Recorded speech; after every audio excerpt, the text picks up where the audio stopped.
what's going on, everybody? David Avalon here with Robert Drysdale for the 7th episode of Breaking the Guard. What's going on, Rob?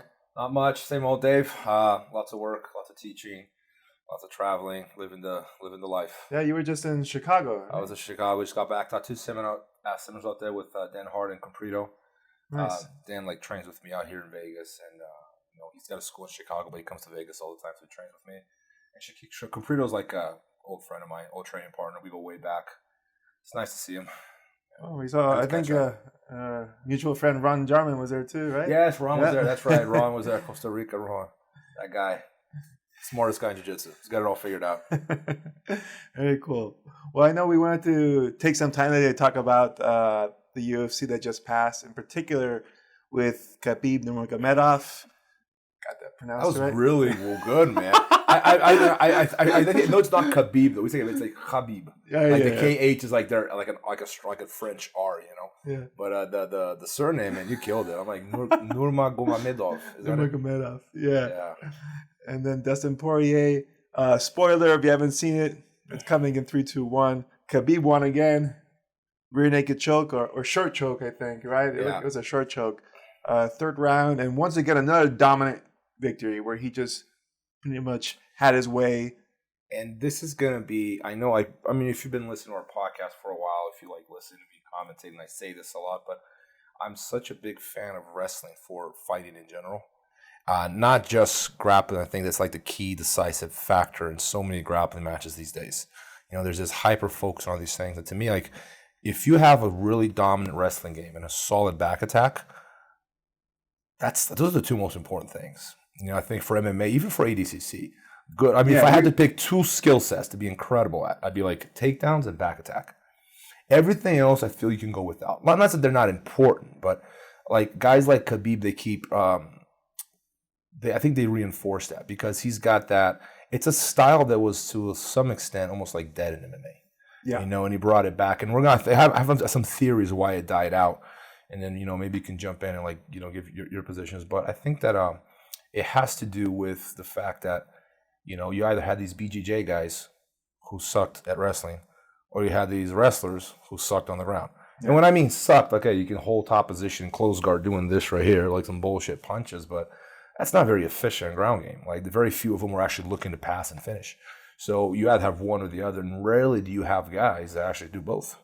I think that's why Khabib excels. Yeah, no, Khabib is... Does he have a Sambo background? I'm not sure if I want to say yes. I think combat Sambo. I mean, everyone in Dagestan wrestles. If you don't wrestle there... He's a Dagestani? Yes, you probably have no friends. Yeah. It's the kind of thing, like, I think in Brazil, if you don't play soccer, you don't have a childhood. Like, you don't have friends. No one talks to you. Imagine in Dagestan, it'd be similar. If you don't wrestle, it's like, what do you do then? Yeah. So everyone wrestles there. But I remember, like, one of the first time I've heard of Khabib, he went to UFC weigh-ins, and he had a T-shirt on that said, "If Sambo were easy, it would be called jiu-jitsu." I don't know if you remember that. Yeah.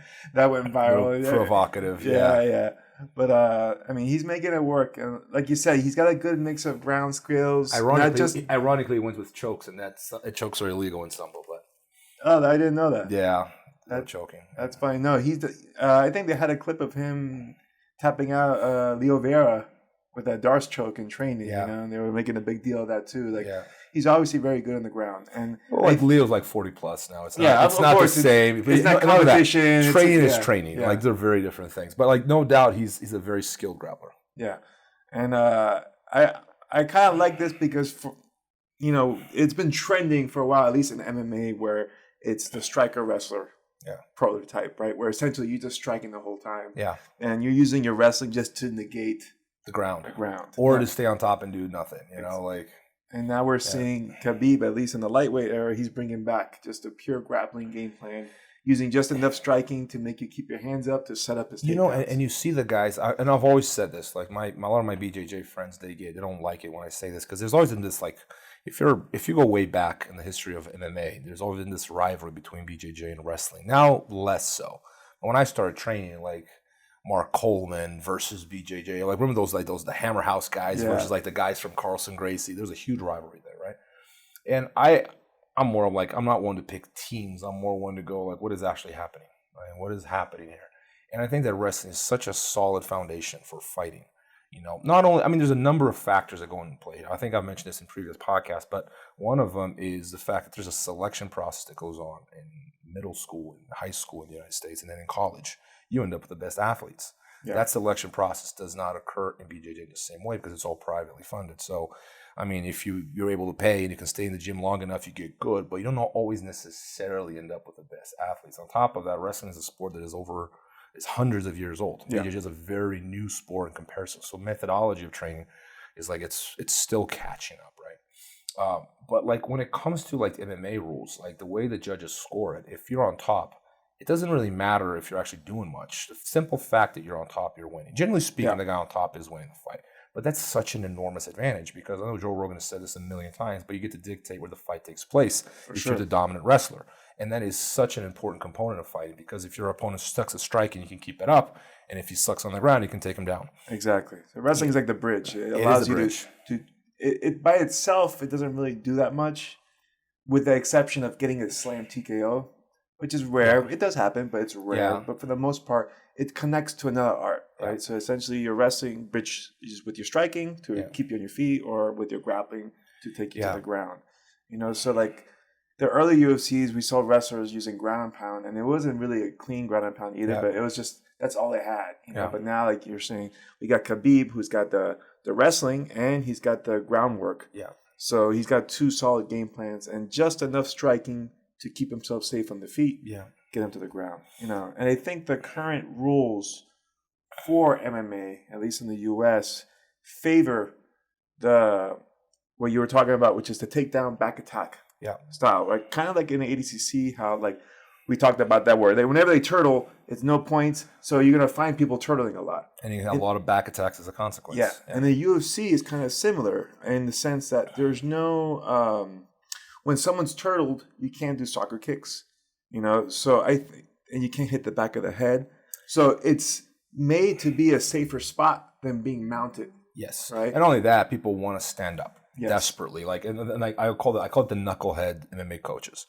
Like, oh, you hit the ground, stand back up. Meaning, like, don't learn jiu-jitsu. You don't need any of this. All you gotta do is stand back up, and you're fine. And there are coaches whose jiu-jitsu curriculum, if they had one, literally is just standing back up. They don't even know how to do it.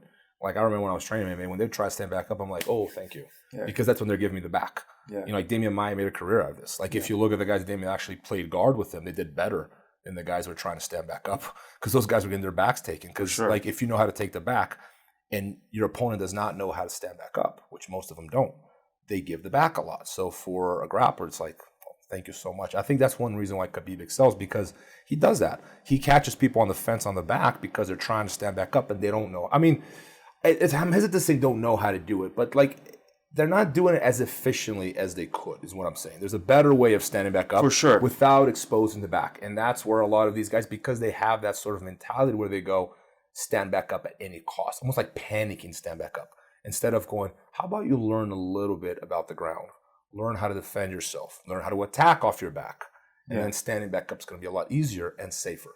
For sure. And very few people can say they know how to do that in MMA.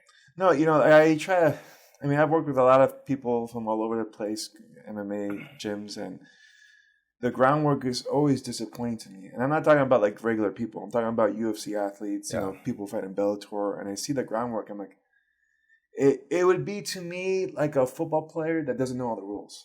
Yeah. It's like, how are you doing this for a living as a professional, and you haven't taken the time to invest in yourself to learn all the positions? I'm not saying, like you said, you don't have to be an expert everywhere. But I mean, you should know it. Like fundamentals. I shouldn't be able to go up to somebody who's a UFC fighter and show them a basic triangle escape and blow their mind away. No, it gets worse, man. Like I've worked with a lot of these guys, and it's so difficult to work with someone. Like, and it goes back to the thing I was saying. Like wrestling is such a dominant foundation, such a good. I think probably heresy in BJJ circles, but like I think wrestling is the most important foundation when it comes to MMA. If you had to pick a skill set to have like as a foundation, I think it's wrestling. For sure. And then everything, and I've always believed also that the best grapplers were going to be the wrestlers that took the time to learn jiu-jitsu, which you think would be the majority, but from my experience, are a very small minority. Yeah. Most of them, I think that there's an ego thing. Like There's a lot of that. I've worked with a lot of wrestlers that they just feel like they don't want to start over. Yeah. They don't want to be in the bottom of the totem pole working their way up, and they feel like, I just got to be a little better at wrestling, and then I'll Or overcome like this. the second they get out of a triangle, or you can no longer tap it from closed guard in their heads. This is the math, and it's a very like I don't think people think these things through. They make decisions and life decisions. They don't really think these things through. But if I'm on top of you in closed guard and you can't do anything to me, that means I beat you in a fight. If I can beat you in a fight, I have nothing to learn from you, and therefore I don't need any jiu-jitsu. I'm good.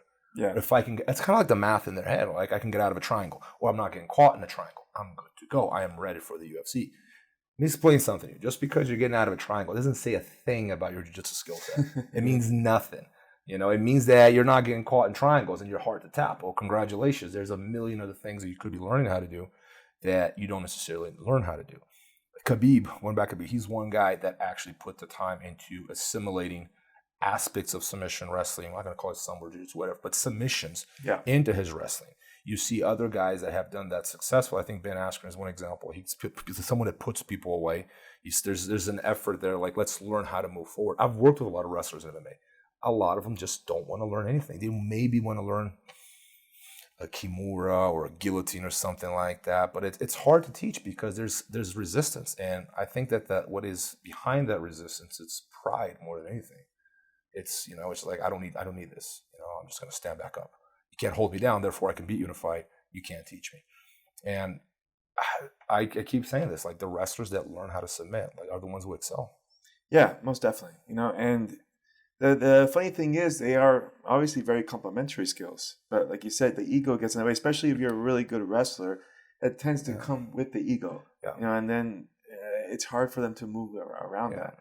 And because they're very athletic, they can succeed very well in training against most people, and then they have a false affirmation. Like, like you said, I don't need to learn anything because I'm already destroying everybody in training. Yeah. Like, that's great, but when you fight a world-class guy, it's not going to be the same. And it's fun. Like, people like that, they set this ceiling for themselves, and I've always hated that. Like, if you can't sweep me, therefore I don't need to. Like, how can you can't teach me, or like they limit themselves. I'm good, right? I'm like, you have to raise the bar. If you want to be a UFC champion, the bar's got to be raised so high. Or if there's anyone in the gym, you're taking more than a minute to submit, you should be upset at yourself and going like, I got to push harder. Because you have to imagine the person you're going to confront in the cage is going to be so much better than you in every way, shape, and form. So you're never really comfortable with your skill set. Oh, I'm good. I didn't get tapped today. And there are literally people who are completely okay. And this happens in jiu-jitsu all the time. No one passed my guard today. Yeah. And they reach their comfort zone. They're happy. And that translates into their competition too. You see it all the time. If no one passes their guard, they're going, it's almost like that old Helio Gracie mindset. It goes, if I didn't get tapped, I didn't lose. No, you lost. Yeah. You got smashed. You just didn't get tapped. You still lost. But like people, they set the ceiling for themselves very, very low. And those are people that never really reach the next level because they're content with what they've achieved.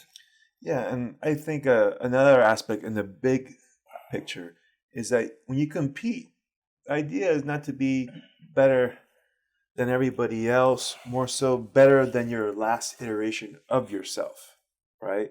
So if I'm the world champion and I've beaten everybody, the goal should be how much better can I get? Yeah. Right? So like if I have holes in my game that I haven't filled yet, it's like, let me start adding these on. I think that's why someone like George St. Pierre has remained on top for so long. Yeah. He was able to fight because he kept reinventing himself a little bit. Yeah. John Jones, kind of similar. He keeps adding parts to his game because if you stay the same forever, you're going to get beat. Because people, as a champion, you're on the top of the hill and everybody gets to see, oh, okay, he fights like this. And when he was put in this situation, we can counter him here. And they're going to start developing that game plan. So if you're stagnant, they'll ultimately overcome you just by time. I call it the white belt mentality, the white belt mindset, And when you walk in the gym, when you first start training, everyone's going to relate to this. You go like this, I don't know anything, please teach me. Everyone, like, it could be another white belt with one stripe on his belt, and he's showing you something. You go, oh, okay, thank you. And something happens, and the opposite should happen. Like, the more you train, the more humble you should become. Yes. I think it should be a humbling experience to be aware of how little you know. So, as time goes by, you should know less and less. There was a minute there that as a blue belt, I thought I got it all. I got it. I got like 3 half guard sweeps, about 5 spider guard sweeps. I thought I knew, like, I was so confident about it. But like today, I feel like less confident because, like, man, there's so much that I don't know. Because what you should be doing is realizing how little you know, right? Being like, amazed at how little you know. But like some people, somewhere along the way, a lot of people, in fact, they lose that white belt mentality. And the result of that is that exactly what you're describing. They stop progressing. They stop learning. And as a champion, if you want, I always admire people like GSP because it's one thing to be a champion. It's something very different to remain the champion for a long time because where do you go from there? You've already it's almost like you're the second in the race. If you're behind someone, you can actually see the person right in front of you and you're chasing that person down. But once you're leading, what are you really looking forward to? Especially when you've finished that line many times already. You've been and how do you remain the champion for that long? Like it's an effort of humility and discipline and heart and meaning that is much, much deeper than I think people realize than just being, oh, he's just winning. Like it's easier to get the belt, in my opinion, than it is to keep it over the years. For sure. And that, statistically we can see that. Because, they don't hold on to the belt very long. And I think something happens to their heart once they're there. Like it's the motivation is not there anymore. Something happens. And it goes back to what you're saying, but a guy like GS or anyone who remains a champion for a long time has to reinvent themselves. And that means they're always open to learning. Yeah. And not on a superficial way, on a very deep way. Because like superficially, everyone's like, oh yeah, thank you for showing me that. People can be humble superficially. But deep down, they're not really like, yeah, I got this. I don't need that stuff. Versus being, wow, how little I know. Yeah, and it definitely takes that to be able to stay on top. And again, you always want to keep people on their heels. So every time you add a new skill set, it's like you just stretch the gap out. Because if you just stay there, people are climbing. So every time you learn a new skill, keep moving up and keep pulling away from the crowd. But like you said, it takes a lot of motivation because most people, when you're a contender and your goal is to be a champion, and you probably don't think that far ahead of that. Most people wouldn't. I just want to be a champion. So you get the strap. Now you're like, oh, now what? Yeah. And then you kind of fade a little bit. I know, like when I was younger, I had a goal. I was like 17. I wanted to bench 300 pounds. And I was like 180, right? And bench. And it took me like 5-6 months. And I hit it. Oh, I hit like 305. And you know what happened? I stopped lifting. Because I didn't say anything else after that. Because I was like, in my mind, that was such a far-fetched goal. Like, a kid benching 300 pounds. Once I benched, I'm like, oh, okay. And it's funny you say that. That's why people tell me they dream about being a jiu-jitsu world champion or UFC champion or whatever. And I'm like, don't be so limited. Yeah. And they look at me, isn't that the pinnacle? It's like, no. The pinnacle is yourself. How much Dave could have. You don't know where your limit is. Exactly. And that's the real goal, is not the medal. Because thank you for bringing that in now. I never thought of it because I never cared about bench pressing. Yeah. but like it brings it to in a very simple way to describe something that's very meaningful about human nature. Is like how limited our ambition is sometimes. Yeah. You could have lifted 400 pounds, maybe more, had you had the ambition to do that. Correct. But once you set that bar, it's not a low ceiling, not to say, but you set a limit to that ceiling, right? And then you're like, oh, and you stop lifting. And I think that happens to a lot of fighters. It's because they're thinking, and I try to teach people and I try to behave like this. And I try to teach them to set, so when I say the sky's the limit, as in there is no limit, Correct. It's infinite. Like don't aim. The competition should be against yourself and your own limitations, versus beating a number or winning the belt. Yeah, because exactly. If you're just trying to be better than yourself, you're never done. There's always room to work. So that's, I think, the safest way of doing it. Again, for some people, it's easier to have a tangible goal, though, right? That's why I think becoming a champion is physical. You know exactly what it requires to be. But like you said, to say make the best version of yourself, that's not really known, right? Because you said I benched 305, maybe I could have done 325, 350, 360, but I didn't know that. Again, low limit, and the things you say to yourself are so important. They trump just about everything else. Yeah. I know a similar thing I told myself once. It was ADCC 2009. I got the bronze. I fought Cyborg in the absolute division. Beat him in double overtime, and my next match was with Gunnar Nelson, and they gave us no break. Absolute divisions. I walked off the mat with Cyborg, right onto the mat with Gunny, and I was exhausted. Yeah. So I told myself before the match, whatever happens, I'm not going to let this match go into overtime. I'm going to finish it in regulation, and I was right. except I was the one that got finished. Right? And the way it happened, I think it was a self-sabotage because it was 30 seconds left on the clock. It was draw. Yeah. You know, he was out hustling me, but he wasn't able to score. I had a couple close submission attempts. I wasn't able to finish.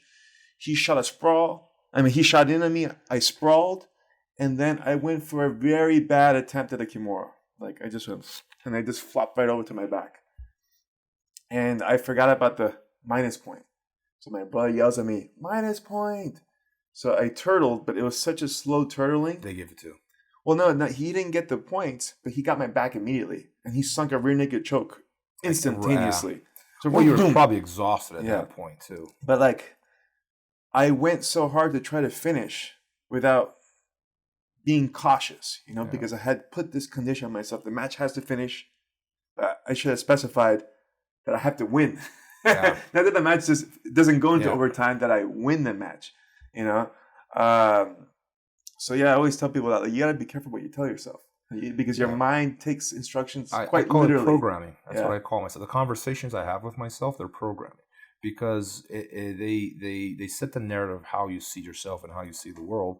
And that right there will be the guiding factor in most of your actions moving forward. Because the truth is, you don't think all your decisions, the things you say and do, a lot of them are like some sort of autopilot. Like your mind just kind of does its thing, right? Yeah.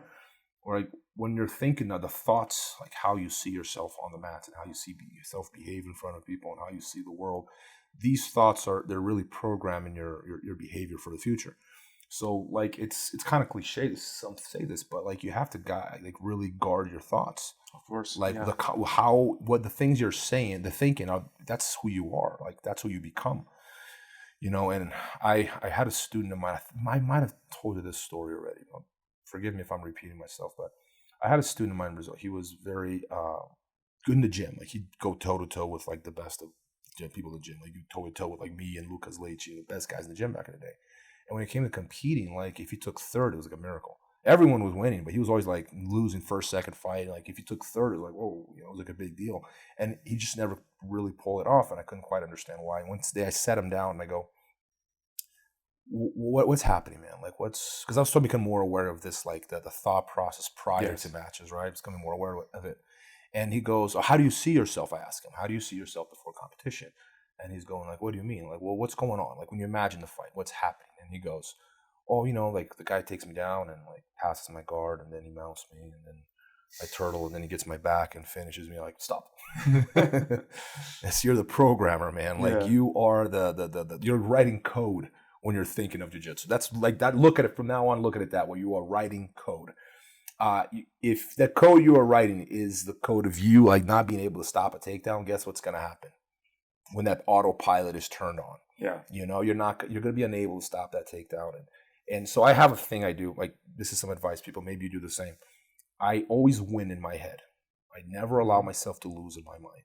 And the mind is something so interesting, because if you go, don't think of pink elephants, you just did. Like, you have to stop yourself from having that negative thought. And the way I'll do it, if I ever catch myself going down that rabbit hole where, like, I'm going negative in any way, shape, or form, I'll just say, like, I'll say stop, and I'll just try to recorrect I'll actually think the word stop, or it could be something.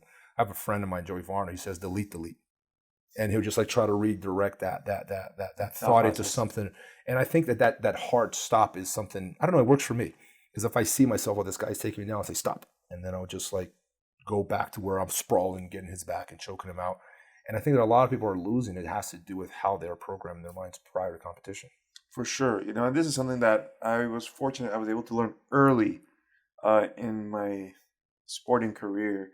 When I was in high school, I think I told you I had the book Wrestle to Win. And one of the main concepts in there was visualization, right? Like, every world-class athlete that I know uses it. What you're describing is, of course, visualization, which is essentially you're creating a false memory, right? False.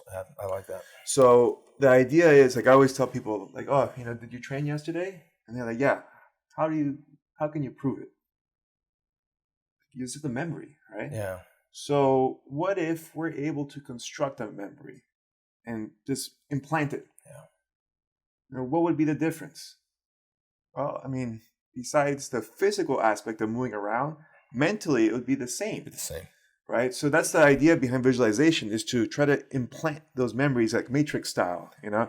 Now, the key, just like in the Matrix, is that it has to be done with as much detail as possible and be believable. Like if I have a visualization, like, oh, I'm going to train with you, and then I'm going to grab him by the pinky finger and then like Tom and Jerry him around. Yeah. It's like rejected, right? Like that's never happened. Yeah. It's never going to happen, right? But like if I construct my visualization in a believable way to myself, which is relative, of course, depending on your level of confidence, then it has a chance of being accepted, right? Yeah. To your subconscious. Like, okay, Yeah. this is something that could happen, or maybe it already has happened. Yeah. Like whenever I would go in to compete, I would always try to get to the venue early so I can scout out how the place is, where I'm going to warm up, where am I sleeping, where's the bathroom where I go there, the music I'll be listening to, the people I'm hanging out with, the clothes I'm wearing. I try to have everything plotted already, and because that's going to be part of my visualization. Yeah. So when I do that, it's not familiar. Exactly. And that's one of the things that I've been here before. Yeah. I've done this before. I already finished this guy. I swear, like people like ask me, like I get this question all the time. It's like I don't even like talking about it because I get that question so much. But like, oh, was it like finishing Marcelo Garcia, right? And I go, in my head, I finished him 100 times, like an hour before. Like I was finishing in my head so many times. Like, and I truly believe that these visualization drills, like I never like to drill. People like drilling. Like I see some of the repetition people do. Some of it is pointless. Some of it is useful. Some of it is pointless to me. It depends on what you mean by drilling. But I never did that. Like no one ever taught me the Darce or the guillotine. I just it's like Neo. I see it. I'm like, oh, next time someone sticks their neck out there, I'm gonna go for it. But a good friend of mine, Joey Varner, same guy, because we were having this conversation years ago, and he looked at, like, think of the mind as like a football field, right? If you walk that same path over and over and over across it, like a straight line or a zigzag or whatever, what happens to the grass? It turns into a trail, right? And you keep walking that path over and over and over, it turns into a trail. What happens if you stop walking that path? Mm-hmm. The grass grows back, right? So that's how you should think of the mind, as something that if you're reinforcing certain thoughts, that's going to turn into a trail and eventually into a road. So I would see myself like going for certain moves over and over and over. This helped me a lot in my fights too, because if I knew my opponent, I knew he knew me, and I know what his game plan is, and you know what my game plan is, I know where no man's land is. That's what I call it, the middle ground, where the fight takes place, right? Where our strengths meet. Once I know where no man's land is, I can start visualizing strategies that will be effective in no man's land. You know, so now I can go, okay, this is what Dave's going to be trying to do to me. This is what I have to do to counter, and this is the counter to the counter. So I visualize every single likely scenario in no man's land 1,000,000 times in my head. When the time comes, it's not a trail, it's a road. Yes. And there's no hesitation. You know, so I think that's probably the most important aspect of fighting and the least talked about, because it's not simple. Like, and you can't really, I mean, how do you teach it? Like, you can talk about it, but you can't. You have to experience it. It's hard to explain. Well, I think it's one of those things that people think fighting is from the outside. Like, we talk, you remember, I think we talked about football players at one point. Like, people assume a football player already has athletic ability. They're strong, or they can fight, you know. Because people from the outside think fighting is about physicality. But really, you know, when you're in the game a lot, you realize it's more mental than anything else. And we talked a little bit about the will to win and all that. But nobody likes putting in that mental work. Yeah. Right? Like, we do it in our practices for our fighters, and we'll do it for our students at my gym every so often. We'll do like 15 minutes, or we'll just go through like mental exercises or whatnot. But most people have a hard time dealing with those. They kind of already tune out. They like learning the flying armbar or doing like sparring and stuff. But when you actually tell them, hey, put in the mental work, take like 30 minutes out of every day and get a journal and write down affirmations, or do like your game plans, or do, you know, a visualization. Be like, that's like doing it's like doing homework. Like, it's so hard, easy to get distracted too. This is how it worked for me, at least. Like, if I'm very disciplined in some ways and very undisciplined in others. If you told me, Rob, you're gonna sit down from 2 to 2:30 and do exactly what you described, I'd be horrible at it. But I get in my modes where, like, sometimes it just comes to me. Sometimes when I'm eating, sometimes when I'm like, before I go to bed, I'll be in the shower and boom, I start thinking about jiu-jitsu, right? And then I go into these rabbit holes, man. Like, I'm gone. Like, I'm not on planet Earth anymore. Yeah. Like, I'm so immersed in what I'm doing, and it's real, man. Like, I've been like visualizing tournaments. I was on the verge of tears of celebrating. I was so happy. It's like, fuck, I'm just like because like I'm experiencing that. Like I see it. I can feel myself having my hand raised. And when you can do that, that shows that you've made a strong, believable memory, right? Yes. Like I tell people, like when I do a visualization, my heart starts racing. Yeah. Right. That means my mind thinks it's real. Yeah. Because if it didn't, it wouldn't. The body wouldn't respond. Right. Yeah. But like I'm seeing a match where adrenaline goes up. Yeah. The heart's pumping. I can feel like no. I'm like, okay, this is it's legit. I like the believable memory. I love that. I'm going to steal that the believable memory because and then when the time comes, there's no hesitation. And not only that, like I've been here. Yeah. That medal's already mine. Like I've been to tournaments where like I walk in and I go, I'm just going. It's just protocol. Yeah. This is just like I in my mind I've already won. Like the doubt was entirely removed, and I think. Yeah, the visualization is a big part of that. Yeah, and with that analogy I'll steal from you is the trails, right? Yeah. Because that's a very good point. It's not just about doing it. Joey Varner, he's a good friend of mine. I hope he watches this. But yeah, thank you, Joey. That was his. Yeah, because that it's not just doing it once, right? It's kind of like I tell people who read books, like you don't read a book just once and think you've learned it. You got to read it a bunch of times, and that's why people read the Bible every Sunday or every day. Like you're never done learning the lesson in a book that big. You know what I mean? And similarly with the visualization, it's not just once. It's not like, okay, I did one visualization complete. No, it's over and repetition and over. And like you said, now you're making that road. Yeah. So that's the thing, like, and the idea to me is to go out and compete to gain experience is very difficult and dangerous. Right? Like every time you go in a cage, it's a good chance you're going to get messed up. Yeah. Right. But if I can go in the cage in my mind without taking any physical damage, and I'm not going to say you get the same or the equal benefit of stepping in the cage, but you get some. Maybe instead of 100% of the benefit of experience of walking in there for real, maybe it's like 20%. Yeah. Hey, that's 20% you wouldn't have got otherwise. Yeah. And I could do that 100 times. I could do that every day. And you can do it when you're exhausted and overtrained too. Yes. That's the other thing. Like when I had I'm overtrained. Like in my mind, I was training. I was just doing the mental training you were describing, like the homework of thinking, the thought process of fighting and going through the motions. And to me, that was such a huge aspect of preparing myself because I've always been I've suffered from fight anxiety my whole life, right? So it was I couldn't just compete and I'm just gonna compete, no big deal. I'm like, I'm gonna compete. Yeah, it was a big deal, man. And I think sometimes I even harmed my career because I was so hard on myself. But I think that the visualization kind of made it easier because I've done through for the walk to the bathroom you're describing.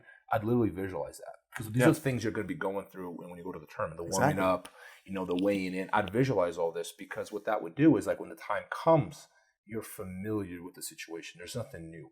It blows my mind. A lot of my friends would do this. I'll never understand this.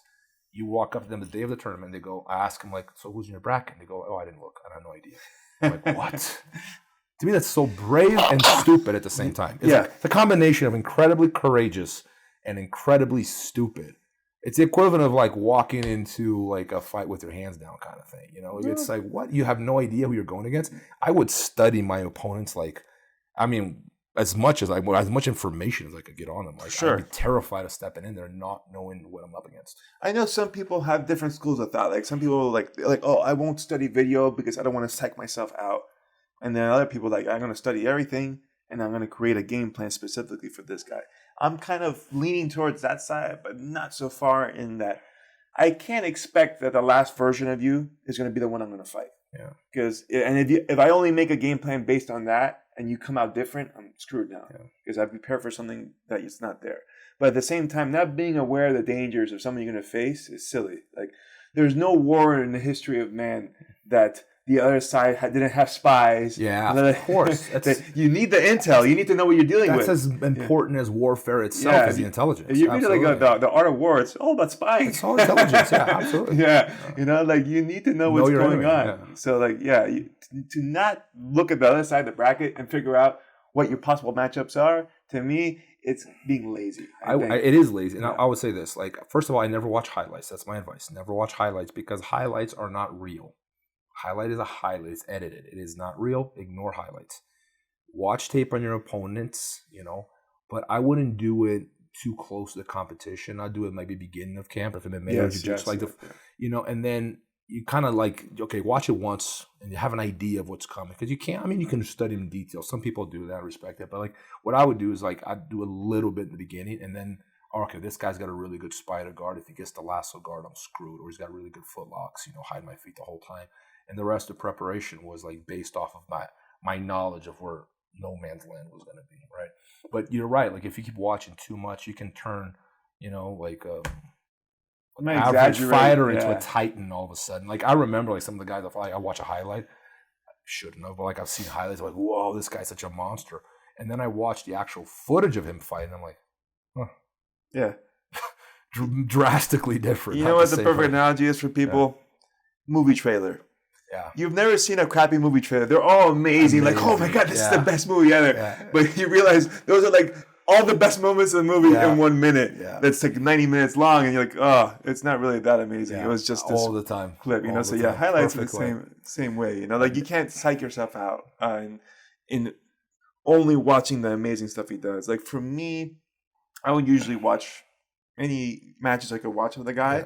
Like you said, like once. And just, okay, I know, and I might take notes. Okay, he's got good, inside heel hook, weak takedown defense, blah, blah, blah. And then my coach could really dig deep if he needs to, right? Like, okay, he's going to then make that analysis. All right, this is where you're weak at and he's strong, and he's going to try to exploit and bring you there, whereas you're going to need to pull him into this part of your game, but like. I think a lot of the watching tape, too, comes down to your coach.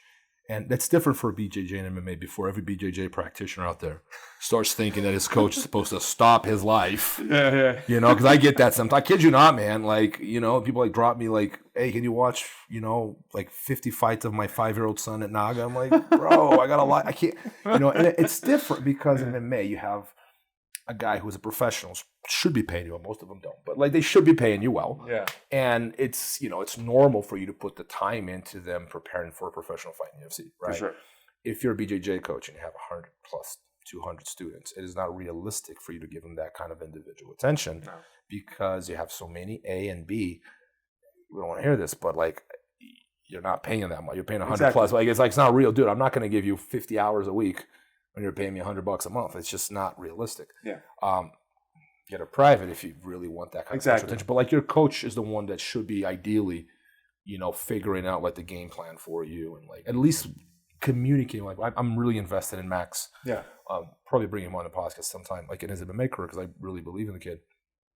But like we communicate, like we talk strategy and we visualize fights. There's a dialogue between us when preparing him for fights. It's not something I don't dictate. I listen to him and I know we have similar vision, and that's why it works. And I think that's a good relation between a coach and a fighter. It's just like that communication that functions like, feedback. Yeah. It's not dictatorial in a lot of ways, but it is me coaching him based off of his feedback of how he's, what is happening on the ground, sort of thing. Yeah. Because ultimately, even when you're coaching let's say a fighter in the cage, everything you're telling them are suggestions. Usually they're good at suggestions, but the fighter is going to have the last say. Yes. You know what I mean? So and that is a huge problem. Man. I think we talked about this a little bit, but like that is the most odd things in MMA to me. In professional sports is that the fighter dictates to the coach what's happening. And it really is what's happening. But it depends on what you got. Like I've had some athletes they don't listen to anything. Yeah. And it's super frustrating as a coach. And you can't help them. Because you can't help them, and like I tell them, it's harder to be a coach than a fighter. Because fighting, you get to do it. You're in there, you don't have to think about anything, you just flow it, But as a coach, you're invested in this guy. You don't want him to get hurt, you want him to win, and you're trying to give him the advice that you believe is going to make him win. And when they're just totally dismissive or they just can't hear you, they got their blinders on. It's like, oh man, I just got to cross my fingers and hope this works out. And it's difficult because I was just talking to this with Max the other day. Like, if I think, okay, so imagine you're in college and you're wrestling in college, right? Does the wrestling coach care that your girlfriend doesn't like him? It's like, no. Does he care if you don't feel like training today? Does he care that you don't like the drill? Does he care that you don't want to work on singles? Yeah. Like all these things, it's like, does he care that you don't want to jog or do conditioning? It's like, no, it tells you to do it, shut the fuck up, basically, right? And if you don't like that, you get off the wrestling team. They'll kick you off the team, right? Because the coach is paid by the university. But because the coach in MMA is paid by the fighter, like the wife has to like you. I'm not making this shit up, but this is important stuff. Like, I'm serious. I've seen this happen more times than I can count. If the wife doesn't like you, you're done. Like, I'm saying stuff like it shouldn't matter, like what the wife thinks. But like, if she doesn't like you, it's over. And I've seen so many and fighters, because of this dynamic, because they hold all the power, fighters tend to surround themselves with yes man, which is very damaging to themselves. Because the yes man doesn't want to lose his job. So whatever you say, boss. And as a result, they bite their tongue if they see something. And I've had a really hard time coaching people because I'm not a yes man. Yeah. Like, I'm going to tell you what I think, and I'm very outspoken in this regard. Like, I think there's something wrong, I'm going to say it. I don't care about your feelings so much. I care about you winning. Yeah. So it's a difficult thing to do for a coach sometimes. To me, the coaching relationship essentially it's a mentorship, right? Now, if you're going to be mentored by somebody, are you going to tell them how to mentor you? That seems foolish. Yeah. You don't know. That's why you're going to him, right? Yeah. It would be like it's a contradiction in terms when you think about it. You tell the coach how he wants him coaching you. Yeah, like if I went to if you're in university, you don't tell your professor, "Hey, professor, you need to show it like this." It's like, what? Get out of class, you're done, right? Like, no, it doesn't work that way. So when you're getting coached, the whole thing is you have to have faith.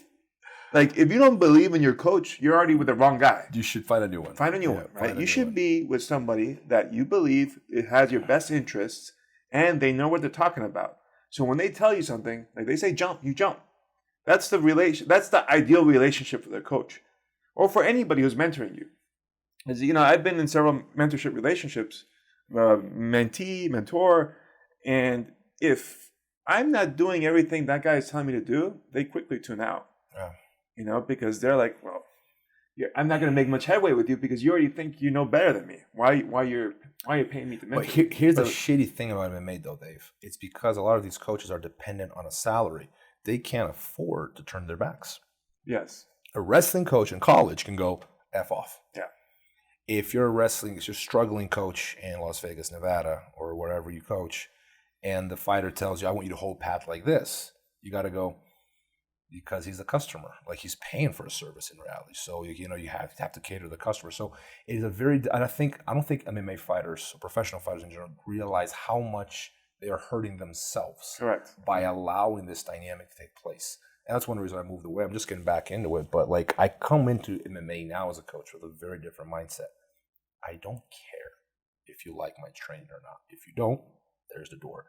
And I think that because I'm not dependent on that money to pay my bills. Yeah. So it's a very different dynamic that's been established. So now it's like, oh, it is what it is. If you don't like it, there you go. And I think that is the correct approach. Correct. Because now I will guide you as a mentor, as a coach. And as you listen to me, I know how far you can make it, right? I've been around a lot of these MMA camps. That is not the dynamic in MMA gym. It is the fighter bossing the coaches around. Yeah. And it's like you said, just because the way the finances work, it's made a false illusion of where the power is supposed to reside, right? Like, to me, the coach is the one with the power here. But you want it that way because he's the one with the knowledge and the experience. And that's why, that's rehashing the point. And then BJJ is the same thing, too, because, sometimes, it's interesting because there's a massive difference between BJJ in Brazil and the U.S. And it has to do with money. In Brazil, BJJ is not profitable. It's so competitive. There are so many people teaching. Every purple belt starts teaching in Brazil, right? Because everyone needs to make money. So as a result, you have 20 students. Everyone's got 20 students. No one's got 50. So I was ADCC champion in Brazil. IBJJF world champion, and I had maybe 20 to 30 students. I'm not making this up. It's when you think about it, it's crazy. Paying me the equivalent of $20, $30 a month. So I'm basically making $500 a month. I'm ADCC champion. I'm like, this is ridiculous. But as a result, because there's no money, I kind of didn't. If someone didn't like training, didn't listen to me, I'd kick because it didn't make a difference. Yeah, it's so little. But in the U.S., it's crazy how much the money influences the dynamics of the gym, because these guys come in and you're dependent on their money to keep up. We're in a big place. You got all these bills now. That's the other thing. Brazil's very cheap to run a gym too. Here, it's a far more expensive, bigger investment. You sign a lease. Yeah, you have all these responsibilities. So all of a sudden, what the student thinks really, really matters. Because you need that to pay the bills. Yeah. And as a result, you get these guys that go, oh, I think it's time for me to get promoted. Now, they don't say it. No one says it. Parents do sometimes. But like for the most part, the white belt doesn't walk up to you and go, coach, promote me to blue belt. But they'll give you hints that they feel they are deserving and ready. And a lot of coaches cater to that. And like there's pressure that doesn't exist when that sort of money dynamic doesn't exist. Whereas what I want to say as a coach is like, in Brazil, you have this thing, like if you ask for a belt in any way, shape, or form, your punishment was to stay an extra year on the current belt. We had that policy. So people knew never to talk about belts. You never imply that you're ready for a new belt, because they knew it was going to get punished. Like if you do that in the US, like you'd lose a student. Yeah. So coaches have to worry about these things if you're a school owner. I think it's important to find a balance as a business owner because I call them overlapping hierarchies. That's what I refer to gyms in the US. Most of the world, in fact, but like anywhere where gyms are something profitable, what's going to happen is you have the business hierarchy. There's a chain of command, gym owner, manager, employees, whatever. And then you have the mat hierarchy, which is not always the same. And they're different morals too, because on the mat, it's all about discipline and commitment and listening to your coach. Whereas if you're running the business, it's all about growing membership. Yeah. So there's conflicting moralities there too. And you have to juggle all this as a gym owner. And it is very difficult to do. I think I do a good job. But like I'm aware of these things because as a business owner, of course, you would increase your membership at any cost. And then as a jiu-jitsu aficionado, you want to go, you're not deserving of a blue belt. I don't care. So my advice to gym owners in this regard is to create a culture in the gym where they understand that they are paying for a service, but you are still the master and the leader in that place. Like it's not something you're not a customer as in like you walk in Walmart and you can yell at the manager. Yeah, like something goes, exactly. You're not. It's okay. We're a business, but this is not like you're not walking into Target and like I demand or you shut up. You don't demand anything. I'm still the boss here, and you have to balance these things out, and it's not an easy thing to do, but it has to do with the culture. That'd be my advice. Yeah, no, 100%. And kind of veered a little bit away from the Khabib conversation. I know we started talking about Khabib. We ended up talking about like a million other things. But that's how my conversations with. I think that's what the idea of a podcast came from. Yeah. Because me and Dave would be like chatting about whatever, and we end up talking about like 50 different topics in 1 hour. I'm like, dude, we should just record this. That's literally what the idea. Because I never thought about having a podcast. It was just like I had no ambition to have one. I don't know if you ever did, but it was us just bullshitting. It's like, we go all over the place. Maybe some people want to listen. So. For sure.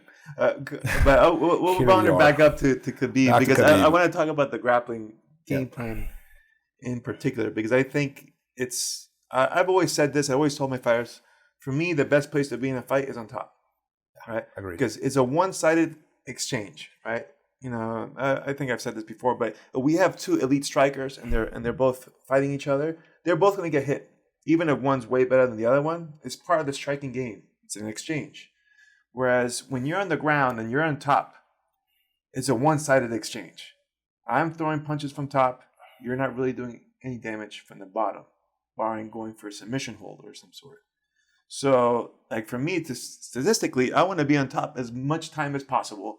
So I'm in a position where I can't take that much physical damage, but I can deliver a lot of damage. And to top it off, the rules also reward that style of game, right? Like if you see a close round and someone scores a takedown, easy. And it's funny you say that because I'm with you. Top is dominant. I've always said this is one reason why I've always been in favor of point systems because they favor top position. And at the same time, some of the judges are so uneducated, and this drives me crazy about commissions. Is that these judges are so uneducated when it comes to fighting. It blows my mind to get that job.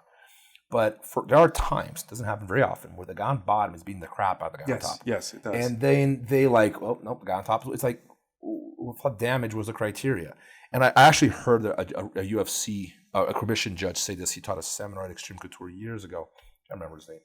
And he was explaining to the fighters how they judge, right? And I asked the question, well, what about near submissions? And he goes, what about them? Do they count as much as a near knockout when it comes to the judging? And they laughed. No, the whole room laughed at me like I'm crazy. I'm like, what? I'm looking at things from a practical perspective. I don't care which one is more impressive. Yeah. That's for pro wrestling. Aesthetics is for pro wrestling. MMA is about efficiency. If I almost choked you, which means I could have killed you had I gotten that choke, and you almost knocked me out, from the grand scheme of things, they're both almost finishing the fight. They should be equally rewarded. The judge look at me like I'm crazy, and he goes, basically, no, if you score a beautiful takedown, that is worth more in the judge's eyes than a near submission, which is insane to me, unless the takedown almost knocks him out. Because you spike him on his head. In that case, it'd be worth as much as a near submission or near knockout because you almost finished the fight. But if you just hit like a single, or you run the pipe there, I don't understand how that would be awarded more than a near submission. What it reinforces is my belief that judges are so profoundly uneducated when it comes to functionality of fighting, and there's so much bias towards striking. And I think it's a cultural thing. Yeah. Because in the Anglo world, people associate fighting with punches, either because of movies, the influence of boxing. For Americans, a lot of times in the UFC crowd, it's a bar fight. And you go to Japan, for example, and you see, because everyone at some point has done judo, or they are at least familiar with judo, and you can remember back in the days in Pride, someone would be going for an armbar, and you can hear the crowd go, like they understood that as a near knockout in their eyes. Yeah. So there's an appreciation for the grappling art. And I think that grappling arts in general have always been a disadvantage in MMA because UFC as a business, it reflects the desires of the crowd who is paying to watch.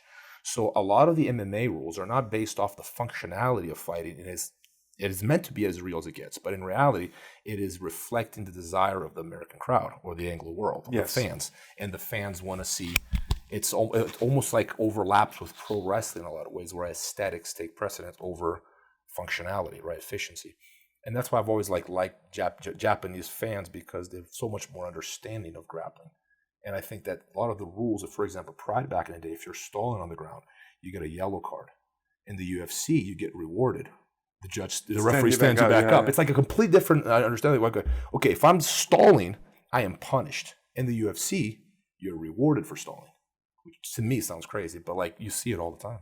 The fans they're so used to it, they don't even realize it. Yeah, I mean, to me, fighting is all about finishing your opponent. So, barring that, damage would be the next thing I think is very important. And the other aspect is, if the fight would have continued, who would look like who would win, right? Yeah. That's to me, that's the criteria that I think should be used. I don't think they really do that. Like you say, I've seen fights where a guy pulled guard and he did a good closed guard game, throwing elbows, and the other guy on bottom never did anything. I'm like, he won the damage. Yeah. I mean, he was on bottom, but the other guy never threw a punch. Damage is the criteria. Yeah, damage is the criteria. He won it from his back, Especially sometimes you see people pull guard, and now the guy's on top of him the whole time, but not doing anything.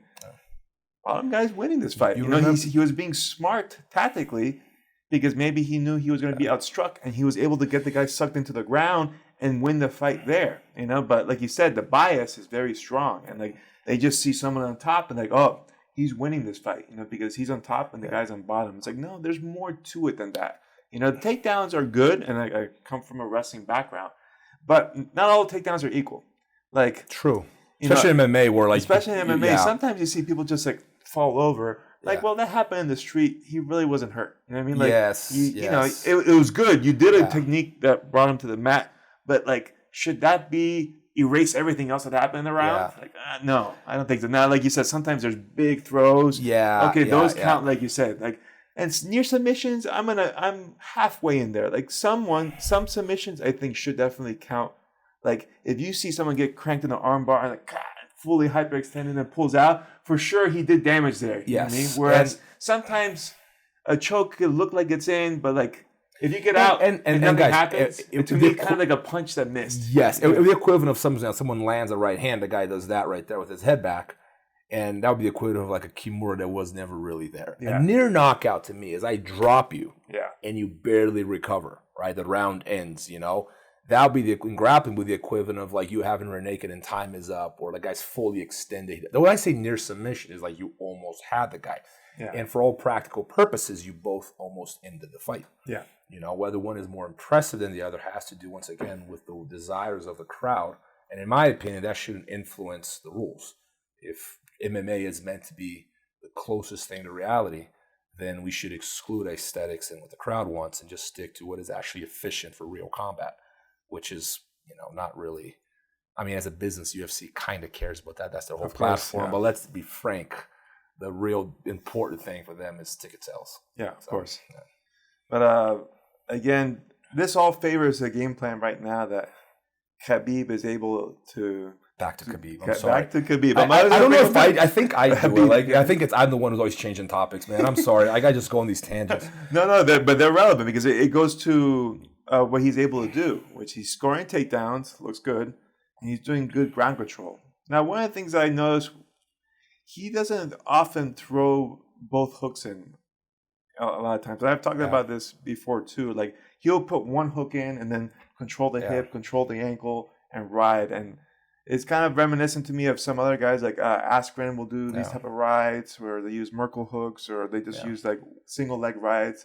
And GSP was doing this when he fought Nick Diaz, for example, and he never threw hooks in once, because I find there's a vulnerability when you put both hooks in, right? Because what I tell people, most dominant positions, you have full control of being able to disengage whenever you want. So, like, if I see it from a street fight perspective, I'm fighting you, I got mount, I see your buddy coming, I can just pop off and go.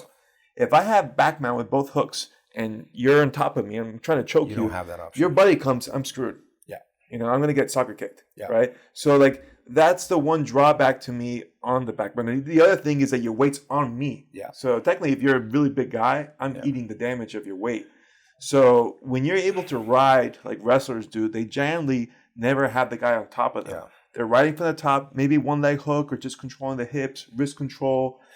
You have the liberty of disengaging whenever you want, and you're getting weight pressure on them. I totally agree with that. And I think that wrestlers are correct. And I think they're, bringing their wrestling mindset where you don't be on bottom unless you have to.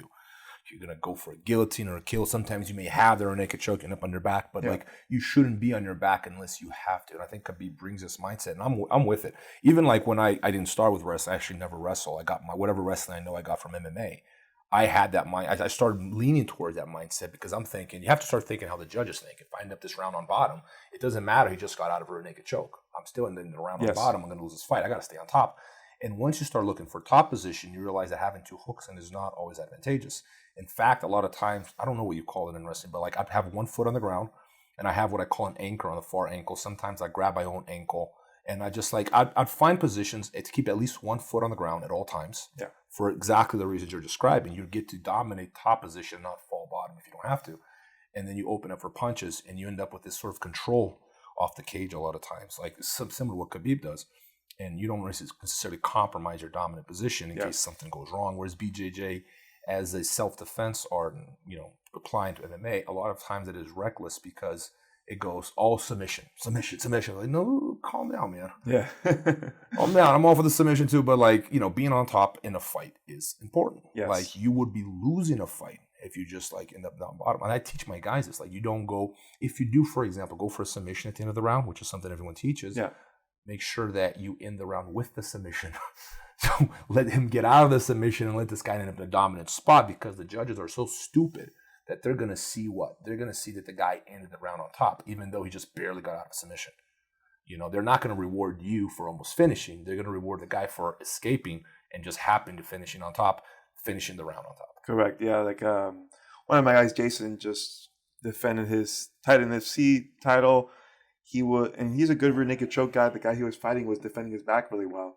So he waited until there was about 20 seconds left in the clock to go for an armbar. Yeah. Unfortunately for him, he finished the armbar. He got it. But like that's how I would always play it as well. Because if you leave too much time on the clock and you go for an arm lock and you miss, now you've given the guy a minute to work on top, which could sway the opinion very rapidly or land some punishing blows.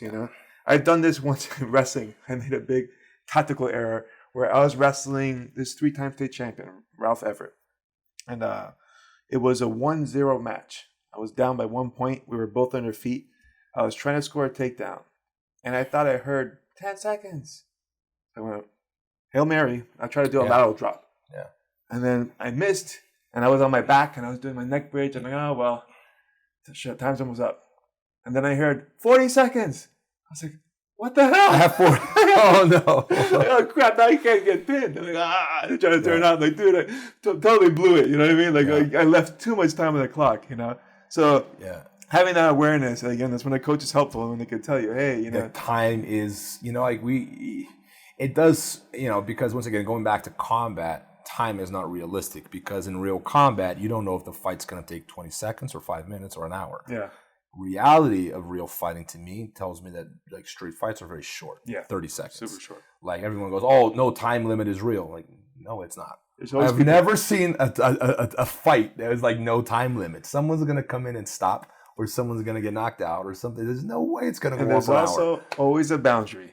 Yeah. Nobody fights in football fields that are like miles long. There's always stuff in the way, man. It's normally at a bar or a nightclub. That's what drives me crazy. It's such a peeve of mine, like the whole like self-defense thing. Like these people teaching self-defense. I'm like, you've never been to a fight, have you? You have no idea what happens in a real fight. Like they get like all open mat area. It's a mat, comfortable. You can even BJJ is like some of the most like it's supposed to be this amazing form of self-defense. And some of the stuff I see these people talking about, I'm like, that is just this controlled scenario that only exists in your mind, man. Like that doesn't happen in the real world. Yeah. You know, so I advise people to be careful with what is being taught as self-defense out there, even in BJJ gyms. And I see this all the time. I'm looking at that and I'm going, I would never teach that. You know? Yeah, I think if you're training mixed martial arts, it's pretty much the closest to the best self-defense you can really 100%. do. You know, like people always say, oh, I can bite your nuts if you do a triangle. Like, come on.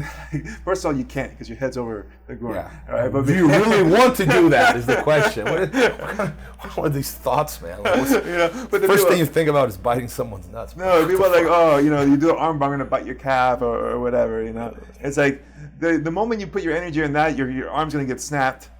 And bite then my leg, okay, problems. now you're dead. I'm choking you out. Exactly, you're going to sleep. You know, like these type of things. Like I in general want less rules in MMA. Like I hate the no downed kicks. Yeah. To me, that's such a huge game changer. Yeah. Particularly with another thing that favors somebody like Khabib, because old school, you didn't see people who would just turtle off the get-go right away. They would always go to the back first, right? Like if I was out striking you, you would pull, to a guard or some form. You wouldn't just fall to your fours because that would just sucker kick the ever-living crap out of you. You know what I mean?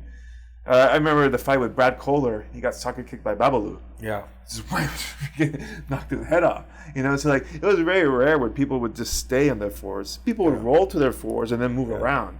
They wouldn't just camp out there. Like there was an era in the UFC where people would put the finger on the ground. Yeah. But I'm glad they got rid of that. Yeah, it was retarded. You know what I mean? It's like, no, that's not realistic. And you're making this like a sport MMA now versus not being, close to fighting. Close to fighting, yeah. So but the cheap stuff like the eye gouging and even though it's happening so often now. Yeah, people get eye poked all the time. All the time, man. Yeah. We need to put some little goggles on people. Yeah, man. Like there's a lot of like I lean towards like how can we make this as realistic as possible? I think that as an organization, I think I think for the most part they do a good job. I think it's like I said, it's the best form of combat ever devised. But like some stuff to me, like the soccer kicks, I'm with you. One that would change things dramatically. I think would be huge, and I don't understand why it's illegal. I've never heard a good argument. Why can't the guy in guard kick the guy that's inside his guard? Yeah, I don't get that either. Yeah. I mean, it's not going to be as strong as a standing kick. So if it being too violent is your argument, or the kick, well, the standing kick is way stronger than when it comes from the bottom. Yeah, and especially like, if I'm standing, you can kick me. Yeah. No, but if I'm on my knee, you can't. Why not? That doesn't make sense because if you think about the range, it's going to make it less powerful because I'm too close to your kick. You know what I mean? Like my leg's going to be halfway bent. When you're standing, like I've been up kicked in an MMA fight. That hurts. Yeah. I remember that was the one time there's range. Because there's range. Yeah. It was in my Costa Rica fight. Big dude, he reached up, pow! I was like, okay, I gotta get back down. Right there, man. It's a scary kick. Another one of those, that'd be done. You know what I mean? But like on the ground, I wouldn't be as worried because like I'm too close. Yeah. You're gonna hurt me, but not like. I think it would change things dramatically because I would throw like side kicks from close guard. I always wanted to do that, hold the wrist and side kick people and start up kicking like little short up kicks, and then And then the judges go, because I've had this conversation with judges before, and they go, "Oh, you can't kick when on the ground." I'm like, "Why not?" And they come up with something. You know, when people like they don't have an answer, but they don't want to admit that they don't have an answer, so they'll go on these like these rants about like, you know, they're trying to justify without giving you a good justification. They don't have an answer. There's no good reason why up kicks from with a opponent on his knees should be illegal. I think that would make fight very different for the bottom player. Yeah. Because if I were in guard and I would be able to kick my opponent in my guard, maybe I wouldn't be knocking him out, but man, I'd be doing some damage. Yeah. I'd be like throwing some head kicks from the bottom. No, I think that, and I think likewise, guy on top should be able to kick knee to head. It would make side control a very powerful position, which currently right now it's kind of not. You know, like, I mean, you got little stuffy elbows and stuff, but when you can knee someone in the head on side mount, now it's very dangerous. I teach my or north south, it becomes really dangerous. Deadly, yeah. I think that you still probably get less power out of that than you do when you're standing. Yeah. It's funny, man. Like they have these criteria. Like one of them, like local event here in Vegas, like the amateur fights, they don't allow footlocks. Yeah. Like you can shin someone in the across his face. Like, okay, that's fine. Yeah. And then, but a footlock, no, that's too dangerous. I remember one time I was fighting in Texas and I had tape around my ankle, and they didn't let me wear the tape, and I'm like, I had a bad ankle. I'm not, like, it wasn't like they tape your hands with tape. It can make them solid. Yeah, I get that, right? But it was just like one layer of tape. And I'm like, oh no, because this is what he told me. Your opponent can cut his eye on the tape. Oh my God. And I'm like, so I can shin him in the eye, I can knee him in the face, and that's all good. But the tape is the real problem. Like some of the thought process a lot of these promoters, commissioners have behind rules are just so outlandish to me. It's not like thought out. No, and they don't have experience. That's why. Like fighters will never make these rules. Yeah. If they had fighters making rules in jiu-jitsu and MMA, I'm convinced the systems would be very different. But they normally have people with no background. They're fans basically making up rules. They just don't understand what's dangerous and what's not. I had a guy once fought amateur. Oh, poor dude. You know, in Florida at the time, they had 10 counts for amateur MMA, which doesn't make any sense. But this guy, I don't even know how do you do that 10 count? Like you stop the fight? They stop the fight. They give him a 10 count, and then they restart the fight. And this is supposed to be for safety. I'm like, so basically, the guy is about to get knocked out. You just offer a concussion, and then you let him fight again. Yeah. I'm like, oh, and the guy, he fought. Man, he was a ringer. The kid was a stud. And the guy I was coaching wasn't at that level. He got dropped right away, over him right. Boom! Guy swarmed him, and then 10 count. And I'm like, okay. Again, guy takes him down from the half guard, starts body shotting him. Nasty. 10 count. So at this point, he's got probably a mild concussion, got bruised ribs. They start him up again. I'm like, this poor kid just needs to be finished. No, it's because he's tough. It's like, let him stop. Mercy on me, you know.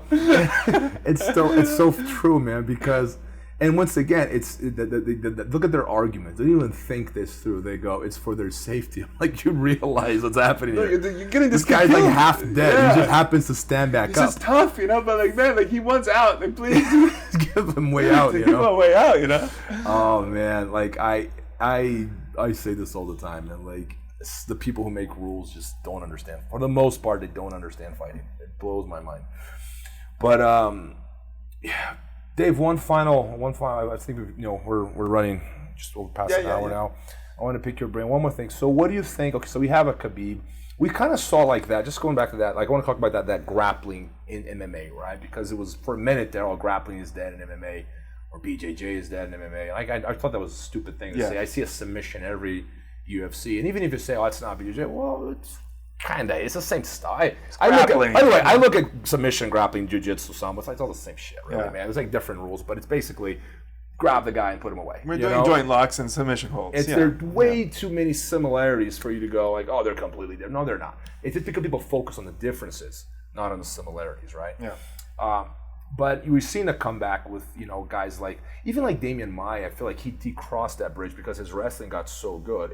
He's unusually good at wrestling for a jiu-jitsu guy. Yes. Even though his wrestling was like not collegiate wrestling. No. It was like, but neither was GSP. What was GSP great at with his wrestling? It wasn't wrestling per se. It was his timing from striking into wrestling. Yeah. That's where he excelled. If you put him in wrestling mats with with a guy like Ben Askren, like, he get demolished. I mean, I imagine, I would think, but you never know. You never know. I guess. But in competition, there's no way he'd hang, is what I'm saying. Yeah, he's not going to the Olympics and winning gold. No, neither would Damian Maia. Like, not a chance, right? But like, they've managed to create a wrestling style that fits MMA. In just Peace case, it was like transitioning the timing so well from striking into takedowns. Yeah.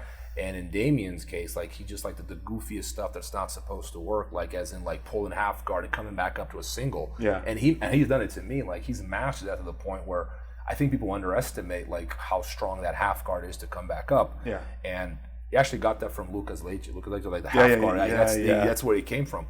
But it works so well in MMA, man. And he's the kind of guy that made that. He was making that bridge right between the grappling styles.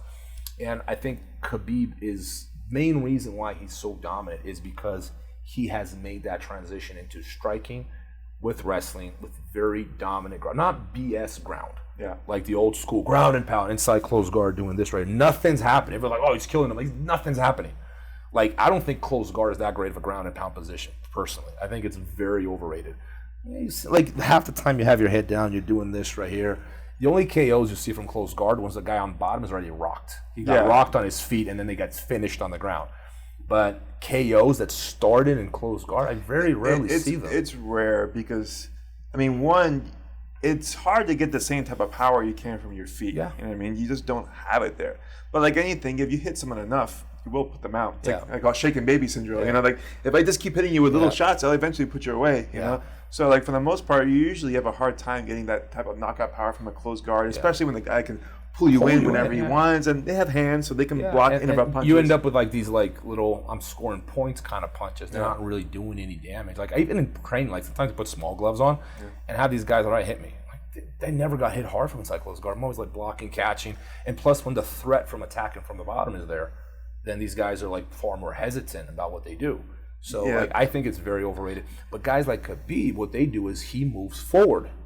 He wants to get to that half guard. He will pass. He will let you turtle so he can get to the position he really wants, right? And that's an aggressive grappling style that I always believe was going to be, I think that's the most dominant style you can have. Solid hands, good striker, right? But really striking into his wrestling. His wrestling is where he excels. And his ground game is just very aggressive. Not prioritizing control. He's not like, I mean, I think if you put Khabib in like ADCC, I don't think he'd win a single match. You know, I don't think he stands a chance, like against like the high level grapplers. But like his style for MMA is, I think he's probably my favorite fighter of all time. You know, and for a number of reasons, I love Khabib because like I think what he did the whole episode with McGregor, I admire him so much more after the fight not because he jumped out of the cage, but he kept his cool up to that point. Know how much anger was built inside that guy, and he played it cool. He just like bottled those emotions, like this motherfucker. And then when he finally beat him, that's when he couldn't hold it anymore. He just let it out. He exploded. But I admire not the fact that he exploded. He could have kept that cool a little bit longer, but the fact that up to that fight, he never let Conor get into his head. And then when Dana wanted to fire Zubaida, he's like, if you fire him, you're gonna have to fire me too. That's pretty badass, man. I look up at these things. I'm going, that's legit. Like, there's not a lot of that going on in the world anymore. He's very principled. So for that, you know, I mean, I don't agree with getting, you know, losing your cool and all that, but at the very least, he's consistent. Yes. And the thing was, I don't believe he was putting an act on either. No, he's not. That's him. He's not putting an act. Yeah, some people, you know, a lot of people put acts on, you know, when they're fighting. I think fighting. Conor probably puts an act on because he sells tickets. Yeah, and, you know, he's driven by the need for fame and money, attention. all that. But you got guys like Colby who are clearly putting an act on. And it surprises me that people buy the act. I'm like, it's pro wrestling. It's pro wrestling, and it's so hacky, but it's working. So, you know, I mean, and he's writing his own meal tickets. So good for him, you know. But like, someone like Khabib is pretty much exactly what you see. And I love the fact that he's principled because you know me, like I'm big on these things. These things to me are as important as his skills. You know, like the fact that because when Conor insults his family, his religion, his ethnicity, his I mean, he insulted every dude. Like, okay, Conor's thinking, I'm just trying to promote the fight. Khabib is not thinking that. He's thinking, I'm gonna fucking kill you. Like, you insult my family. Like, they take that stuff in a different way, whereas like we don't understand that way. I'm more like him in the sense where like it's, you know, you cross that line, man. It's not just show business anymore, man. Like you know. Yeah, and a lot of people don't. You lost respect, and there's like this is the respect that we've lost. Is like you don't talk like that about anyone, especially not a fighter that you're. You know, there should be a code there, a moral code that you should follow of respect, and like these guys lost that completely. And I think Khabib's one of the few guys out there who keeps that as part of his, you know, moral matrix, and I admire that as much as his skills. Even though like you could see what he did with the difference, the contrast when he fought Dustin Poirier. He wore Dustin's shirt, and then he said he was going to sell it for charity, and it was Dustin Poirier was promoting a charity. He was going to give that money to the charity. So that's a very classy thing to do, right? You know, and it's not an act. I truly believe he does that as a guy. I think he's probably like a legit solid guy. Yeah, but like you can tell he's the type of guy that he gives respect, but he also wants it back. You know, if you're not going to give it back, then you're going to feel the wrath. You know, so like, I think he's like old school in a sense where it's like he has that he's very. How can I describe this? You have that honor. He's the kind of guy like it's a handshake. Like a handshake means something. Yeah, like exactly. It's your word, you know. Like whereas I feel like most these days, like a handshake means like absolutely nothing to anyone, you know. Like a guy like him, it means something. So I admire that. But very dominant guy. I have a guy that's going to beat him in a few years. We're working on it. Nice. 2-3 more years, and we got him. But because he's a better grappler, you know, and I truly believe that. But so you know, we're working on it.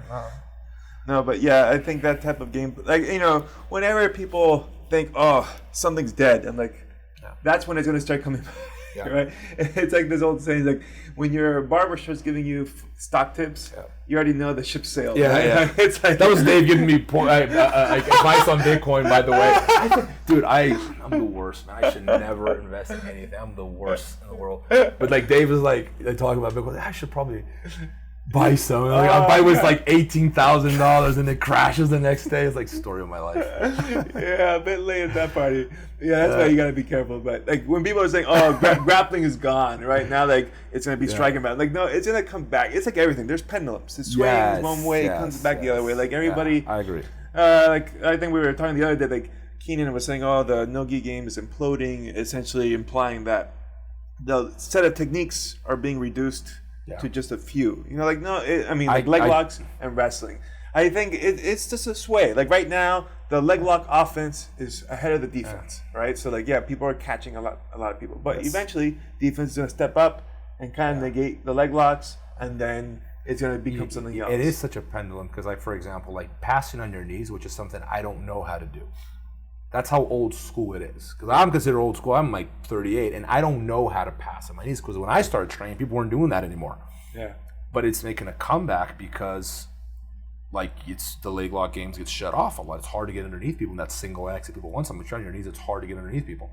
So a lot of people are starting to pass more like that. So it is a pendulum, and like even like Kimura, which is something like as old school as it gets. Yeah. I mean, you're looking at classical Greece, and I have pictures of like these guys applying Kimuras.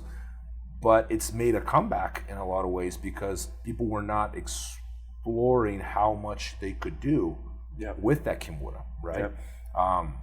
This is everything, man. Yeah, like, even with the leg locks itself, like there was a period, like when I started doing them, like 1999, 2000, where heel hooks were working great, and then around like at least what I could trace, like around 2006, 2007, they start becoming a factor. Yeah. Because the regular Ashigurami heel hook, and like everybody got it, right? Like we know how to defend this. And then 50-50 came in and it started changing things, and then it faded away. Like 50-50 now is just like a stalling position. Yeah. But then they came now with the saddle, which is old, but it was brought back in, and now it's killing it. But like I feel like at a certain point, people will figure it out, and then they're gonna move into something else. You know? Yeah. So I tell people not to get caught up with fashion. If anything, you should try to think outside the box and do what no one is doing. Because a lot of people go, I'm going to do what everyone else is doing. That means you're just following the barber's advice. You know, what you should be doing is, what is it that is highly efficient that no one is thinking about doing? I remember, like, there were competitors that were, like, made a few of them, like, for a minute, they're doing it like this choke. You know, and I started doing it for a minute too, and I was killing people with it because no one cared about this choke anymore. Like some of my blue belts, purple belts, I've probably never seen anyone apply that. Oh, that I even know that choke existed. You know, because like some schools don't even teach it anymore, right? So it's basic as it gets, like the cross collar choke, but it is, dude, it's there. Like I'm one of the opinion. I don't set a hierarchy so much as like, oh, this position is better than that one. I think you have the top ones, like armbar and rear naked are never going to go away. Yeah, but other than that, man, like you got to be careful when you get too much into these trends because they actually may cause you you're not going to be ahead of the game if you're just following trends. Is what I'm saying. You're always going to be behind what everyone else is doing. Yeah, you need to be thinking, like you said, ahead of the curve. Yeah. What are people not doing? Yeah. You know, and figure out so people will follow your trend. Yeah. Right? Not you following them. We're talking high level grappling here, guys. If you're a beginner, like this, you skip that. Just stick to just listen to your coach. Okay, stick to the basics. Yeah. White belts are like, oh, what's that 50-50 for? I'm like, we'll get there. Close guard first. One thing at a time. But at least for right now, it looks like I said, the grappling is starting to make a way back in. I like that to me. But like you said, for how long? Like the next fight they're trying to put him up against is Tony Ferguson, which I think is a very interesting fight for Khabib because it's another strong grappler. And he hasn't lost since, I think they said like 2000 something or other. Like, it's just he gets injured and gets headlined. So that's a very interesting fight. Hopefully it happens because apparently I agree. They tried to make it happen 4 times already and it's fallen through 4 times. So it's definitely a lot of bad luck. I still got my money on Khabib, but I think it will be definitely a good test. Definitely, he's one of the better grapplers in the division, that's for sure. Yeah, and he's just a wild man. Yeah, you know, like he rehabbed his knee, like in 8 weeks or something like that. Yeah, which I'm like 9 months in, and I'm feeling pretty good now. Yeah. But I'm like, I wouldn't fight right now. Yeah, he's probably got like Wolverine. Seriously, blood. You know, guy's a savage. So, anyway, Dave, I think that's it, man. I had a lot of fun. Yeah. I hope you guys enjoyed as well. We will do this again. Yes, sir. And guys, this is something me and Dave just started. So we always ask, people to help spread the word. Post it on your Facebook, on your Instagram. Post a link. Subscribe on iTunes. And we're on the Google Play and on Podbean. If you go to the website breakingtheguard.com, it has the links for all the different places. So if you want to subscribe on YouTube or whatever, you can do it from there. All right. Thank you guys. Thanks for listening, and we'll see you guys next time.